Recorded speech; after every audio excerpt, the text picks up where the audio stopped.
안녕하세요. 저는 올해로 80대가 된 할머니입니다.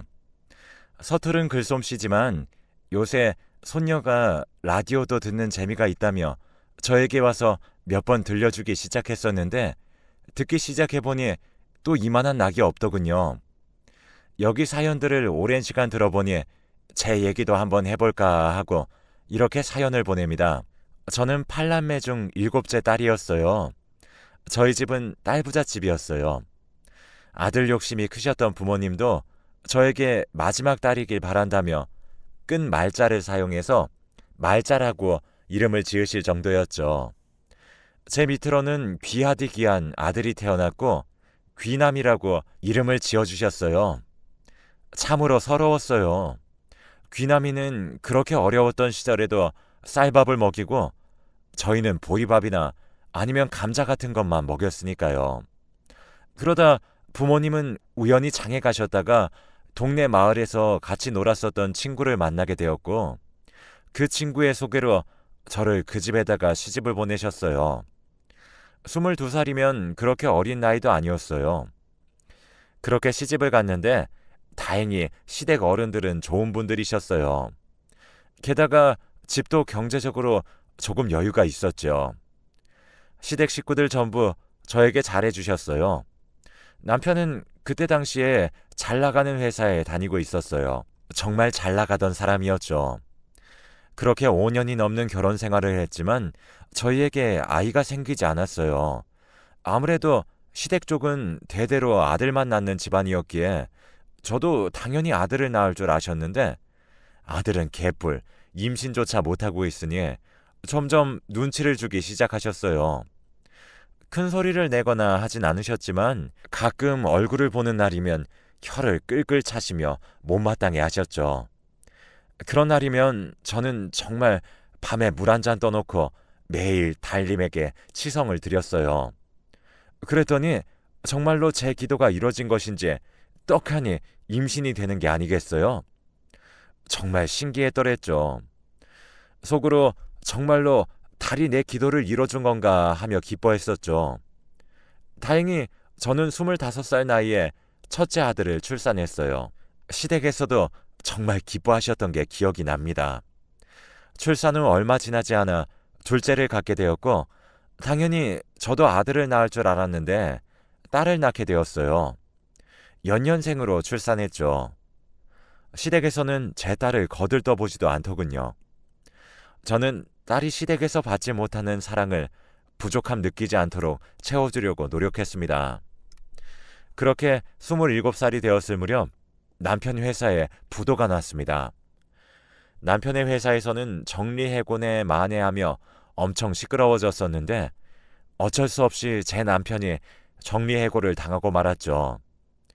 그렇게 잘 나가던 남편이 한순간에 바닥에 나앉게 된 겁니다.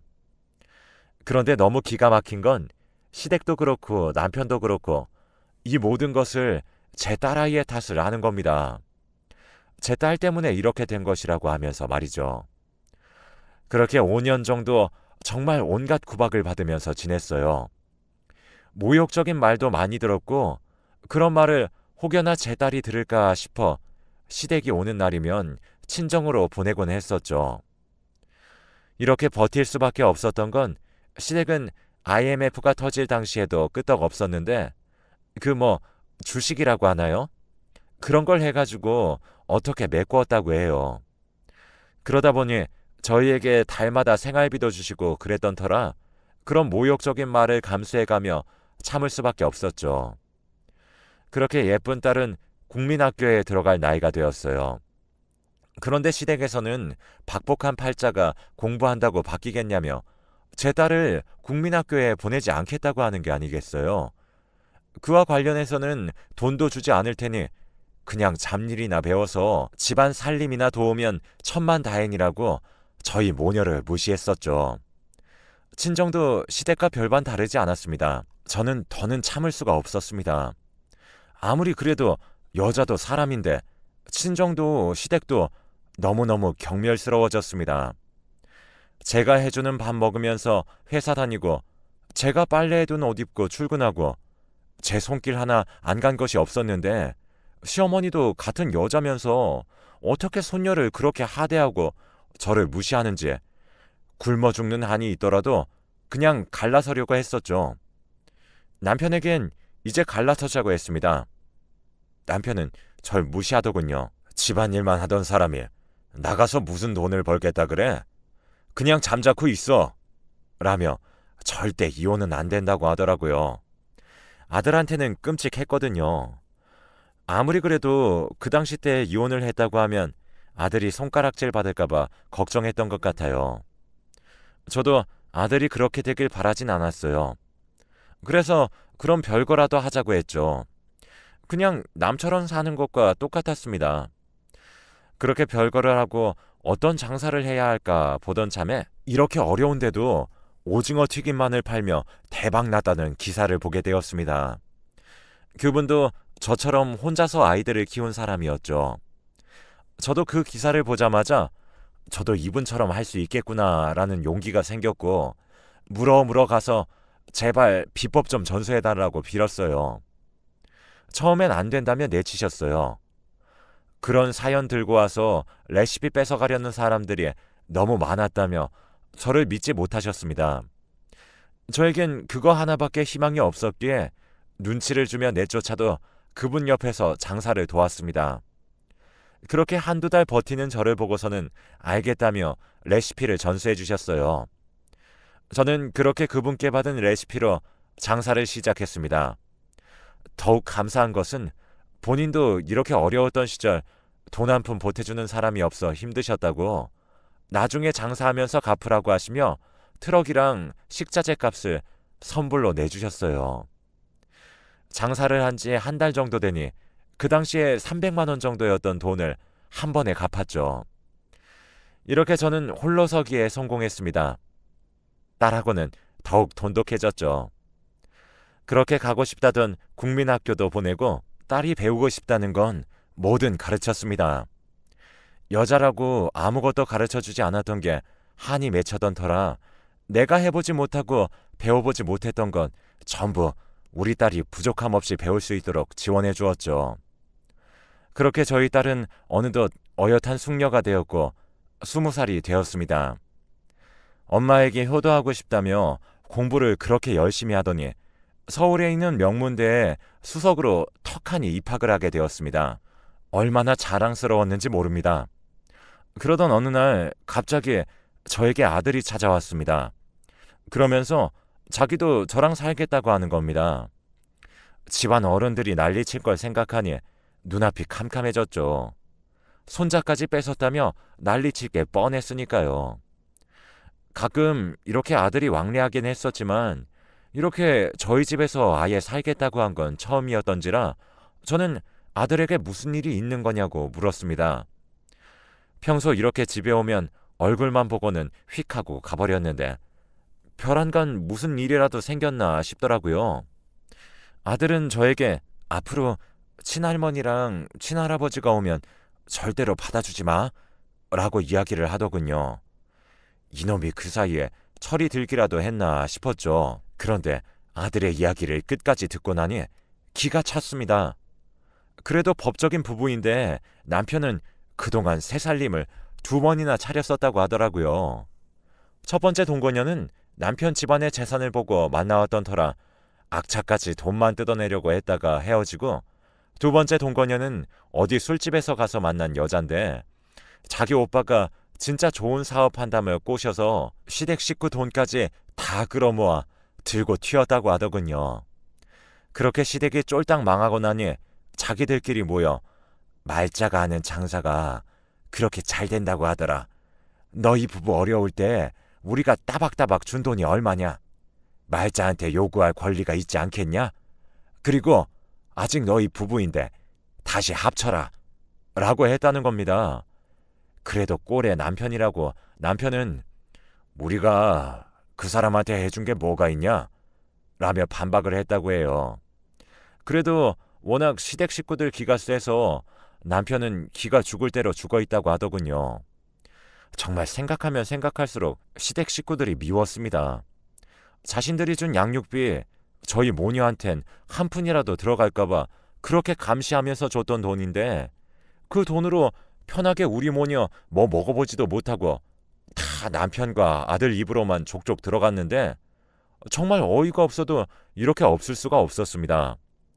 그래서 그 거머리 같은 집안과 악연을 끝내고 싶어 당장 남편을 찾아가 이혼하자고 했죠.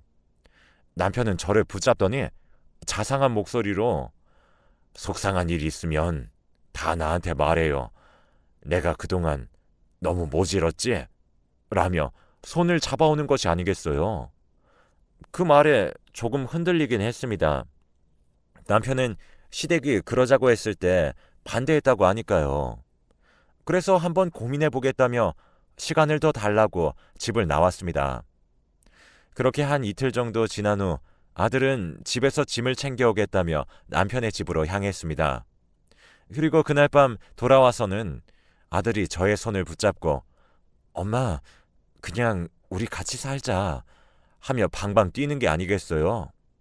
아들은 짐을 챙기려고 집에 들어갔는데 거실에서 망연자실하며 앉아 있었답니다. 그래서 무슨 일이냐고 물었더니 그 눈물도 없던 아빠가 펑펑 울면서 이제야 너희 엄마에게 미안한 마음이 들어 잘해주고 싶었는데 내가 여태 한 짓을 생각하면 잡을 수가 있겠냐 하면서 울더랍니다. 그러면서 하는 말이 시댁에서 한 번 더 쳐들어와서 남편에게 빨리 가서 돈 뜯어오라고 밀쳤는데 도저히 그럴 수가 없어서 인연 끊자고 쫓아내버렸다고 합니다. 저는 그렇게까지 듣고 나니 이 사람이 드디어 정신을 차린 건가 싶었습니다. 그렇게 저희 가정은 다시 합치게 되었고요. 남편은 정말로 여태까지 내가 남편을 잘못 알았나 싶을 정도로 다정해졌습니다.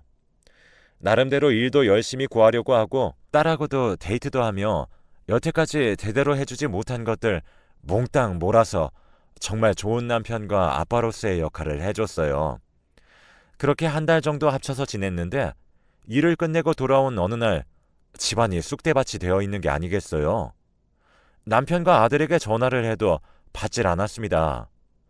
뭔가 이상함이 감지되어서 제가 돈을 숨겨놓았던 곳을 뒤졌어요. 거기엔 그동안 딸아이 시집 보낼 때 쓰기 위해 모아둔 돈이 있었어요. 그 안에는 2천만 원 정도 들어있었고요. 저는 돈을 집에 놔두는 게 더 안전하다고 생각을 했었을 때여서 일하고 오면 돈을 세서 장롱 밑에다가 숨겨두고는 했는데 아들이랑 남편이 그걸 보고는 들고 튀어버린 것 같았습니다. 이제서야 퍼즐이 맞춰지더군요. 갑자기 마음이 그렇게 변했다는 것도 다 새빨간 거짓말이었습니다. 정말 절망적일 수밖에 없었죠. 그렇다고 제가 여기서 무너지면 안 될 것 같았습니다. 아직까지도 장사는 잘 되고 있었고 다시 모으면 된다고 생각했었죠. 딸에게 이 배신감을 느끼게 해주고 싶지 않아서 그냥 같이 살다 보니 불편해서 다시 별거를 하기로 했다고 거짓말을 했어요. 그리고 남편에게 그냥 이혼 위자료라고 칠 테니 제발 나타나서 이혼 도장만 찍어주고 가라고 메시지를 남겼습니다. 제 전화도 안 받던 남편은 그 문자 한 통을 받고 난 뒤에 염치 없게 뻔뻔스럽게 나타났죠. 그렇게 저희는 정말 남남이 되었습니다. 저는 또다시 열심히 장사를 하며 돈을 모았어요. 그렇게 딸아이가 27살이 되던 해가 되자 저도 이제 다 되었던 것인지 튀김일도 너무 오래 하다 보니 허리도 아프고 손목도 예전 같지가 않아 너무 힘이 들더라고요. 딸은 번듯한 직장에 들어가 회사원이 되었고 이제 결혼 정년기였기 때문에 딸만 시집 보내고 나면 이 장사도 접을 생각이었습니다. 다행히도 딸이 회사에서 평판이 좋아서 상사들로부터 좋은 사람들 소개를 많이 받게 되었고 그중 좋은 집안의 남자를 소개받았어요. 둘은 그렇게 한 1년여 정도 연애를 하더니 진지하게 만나고 있다며 결혼을 하고 싶다고 하더라고요. 그러면서 딸은 저에게 부탁했습니다. 엄마, 사실 내가 홀어머니 밑에서 자랐다는 얘기를 할 용기가 안 났어. 그리고 그래도 날 낳아준 아빠인데 결혼식에 꼭 와줬으면 좋겠다는 생각도 들고. 조심스럽게 딸아이는 이야기를 하더군요. 딸은 아직까지도 그냥 별거 한 줄 너만 아니 그럴 수 있겠다 싶었습니다. 또 세월이 많이 지나 이혼 여성에 대한 시선도 전과 같지 않긴 했지만 그래도 아빠의 빈자리가 이럴 때 드러난다고 생각하니 저도 빈자리로 치르는 게 마음에 걸렸고 전 남편에게 전화를 했더니 다행히도 자식은 자식인지 그렇게 하겠다고 하더라고요. 그렇게 상견례 준비를 하고 있었는데 갑자기 상견례 하루 전날 전 남편이 실종이 되었다고 하는 게 아니겠어요. 이게 무슨 일인가 싶어 경찰서로 갔더니 전 남편은 여태 과일을 여기저기서 떼어서 과일 장사를 하고 있었는데 갑자기 마지막 행선지에서 증발되듯 사라져버렸다고 하더라고요. 그때 당시엔 CCTV 이런 것도 없었고 그냥 목격자만 나타나길 바라는 상황이었어요. 저는 사돈에게 연락을 해서 상황을 설명드렸고 사돈은 집안에 그런 큰일이 있는데 당연히 기다려줄 수 있다며 같이 전 남편을 찾는 것을 도와준다고 하더라고요. 그렇게 한두 달이 지났는데도 목격자는 나타나질 않았고 정말 이대로 어디서 죽어버린 건 아닐까 싶었습니다. 사돈네도 뭐 며칠이면 돌아오시겠거니 했는데 생각보다 기간이 길어지니 지쳐하는 기색이 보이더라고요. 그래서 저는 사돈네만 괜찮다면 일단 상견례 진행하고 결혼식도 준비를 하자고 했습니다. 그래서 저희 딸이 상견례를 마치고 결혼 준비로 들떠하며 바쁜 시간을 보내고 있었습니다. 그러다 딸이 하루는 저에게 부탁을 하더군요. 자신이 결혼 준비로 바빠서 시댁 어른들 선물을 준비했는데 가져다 줄 시간이 없다고 저더러 시댁 식구들 집 앞에 두고 와주면 안 되겠냐고 하더라고요. 저도 생각해보니 여태 전 남편 찾는 것도 도와주시고 여러모로 애써주셨는데 너무 무신경했다고 느껴졌습니다. 그런 딸에게 선물을 받아다가 사돈네로 향했죠. 그런데 실종됐다던 남편이 마스크를 끼고는 여기저기 둘러보며 제가 가는 방향과 같은 방향으로 향하는 것이 아니겠어요? 아무리 남남으로 산 세월이 길었다고는 하지만 뒷모습만 봐도 알 수 있었죠. 저도 모르게 남편의 뒤를 따라갔어요. 남편은 사돈댁으로 알고 있는 주소로 들어가더라고요. 이게 뭐지 싶었어요. 그리고 사돈댁으로 올라가 문을 두드렸죠. 그랬더니 거기서 제 남편이 나오는 겁니다. 분명히 사돈댁이 맞았어요. 갑자기 벼락을 맞은 듯 온몸이 부르르 떨렸죠. 저는 일단 집 안으로 쳐들어갔습니다. 거기선 제 아들과 사돈들이 버젓이 있더라고요. 사돈들도 놀랐는지 에그머니 하며 뒤로 나자빠졌습니다. 남편도 너무 당황했는지 말도 못하고 어버버 하고 있었죠. 저는 이게 어떻게 된 것이냐며 물었습니다. 그랬더니 세상에 이럴 수가 있는지 싶더라고요. 알고 보니 사돈댁은 남편이 저랑 별거하던 때 동거하던 둘째 동거녀였습니다. 그 둘째 동거녀가 제 남편에게 말을 하더군요. 그러니까 내가 결혼 전까지 조심하라 했어 안 했어? 나 돌아다니지 말라니까는 하며 혀를 끌끌 차는 게 아니겠어요. 바로 그때 제가 실종된 남편을 찾은 것 같다며 딸에게 연락을 했었는데 딸이 도착을 했습니다. 그 뒤를 이어 경찰도 들이닥쳤고요. 저희가 너무 버젓이 서 있는 것을 본 경찰은 저희에게 일단 여기 있는 분들 모두 서로 가주셔야겠습니다. 라고 하며 경찰서로 모두 향했죠. 딸은 이게 무슨 상황인지 전혀 몰랐기에 거의 정신줄을 놓고 가고 있었습니다. 그렇게 경찰 조사를 마친 뒤 며칠 후 경찰서에서 연락이 왔습니다. 그래서 저희 모녀가 경찰서로 갔고 경찰분들은 저희에게 청심환을 주면서 충격적인 이야기일 수도 있으니 일단 이거 드시고 심호흡 길게 해보라고 하는 겁니다. 이 말까지만 들었는데도 숨이 턱끝까지 가빠오는 느낌이었습니다. 경찰은 저희가 청심환도 먹고 심호흡을 길게 몇 번 하는 걸 보더니 여태까지 조사했던 것들을 이야기해 주더군요. 정말 갑자기 충격을 받으면 뒷목 잡고 쓰러진다던데 저랑 딸이 딱 그랬습니다. 둘이서 경찰서에서 혼절을 해버린 거죠. 다시 정신을 차리고 나서 딸과 그 일들을 정리해 봤습니다. 둘째 동거녀는 그렇게 시댁의 돈을 모조리 빼앗고 튀었다는 건 맞았습니다.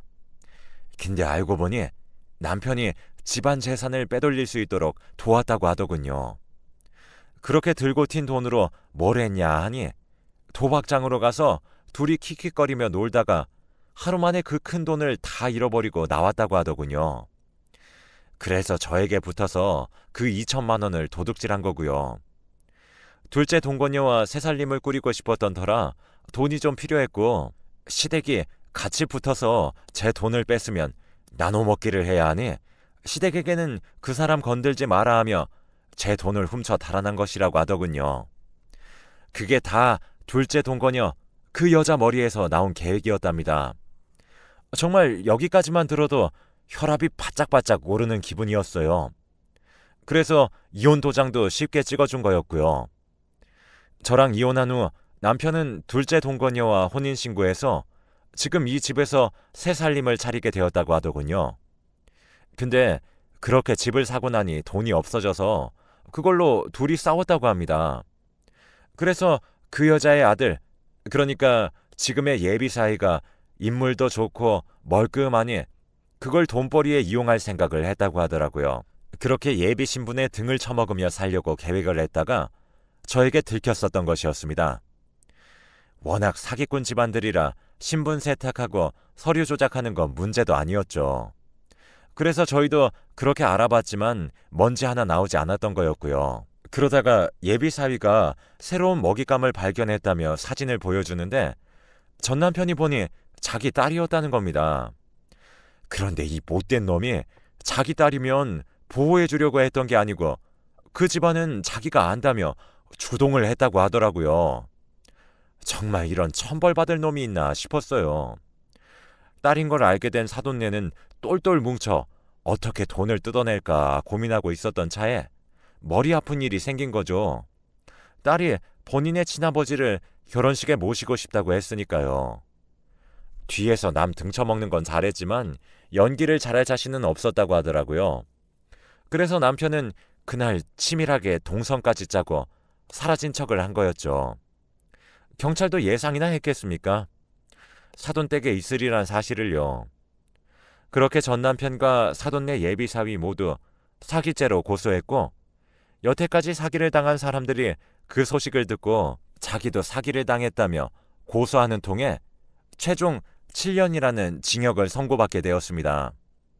시댁도 한바탕 난리가 났더군요. 자기 아들이 동거녀랑 짜고 친 고스톱에 놀아난 거니까요. 아무튼 딸은 그렇게 큰일을 한번 겪고 나더니 절대 시집은 안 갈 거라며 죽어라 일만 하더니 인연이란 것이 있는지 35살이 되던 해 정말 좋은 사윗감을 만나 결혼을 했습니다. 저도 딸을 그렇게 시집 보내고 나서는 장사를 접고 그동안 모았던 돈들로 집을 한 채 사서 요양하듯이 보내고 있죠. 원래는 좀 딸내랑 멀리 떨어져서 살려고 했는데 제가 딸복은 타고난 건지 절대 멀리 가지 말라고 호통을 치는 통에 딸내와 30분 거리에 있는 집에 살게 되었죠. 지금은 손녀가 벌써 24살이 되었으니 저도 그만큼 나이를 먹어 80대가 되었네요. 손녀는 가끔 제 집에 놀러 오면 귀마개를 하고 들어옵니다. 제가 이 라디오를 참 좋아하는데 이제 귀도 나이가 먹었는지 잘 안 들려서 좀 크게 듣고 있기는 한가 보더라고요. 이런 말 쑥스럽지만 사실 저도 20년 전 요 근처 노인정에서 선비처럼 온화한 성품인 동년배 할아버지랑 연애란 것을 하고 살다가 합쳤습니다. 그렇게 구박만 받던 세월이었는데 지금은 애써 기억해내려고 해야 간신히 기억이 날 정도로 행복하게 지내고 있답니다. 여러분들도 힘든 시절들이겠지만 이 노인네 사연 들으면서 힘내시길 바라겠습니다.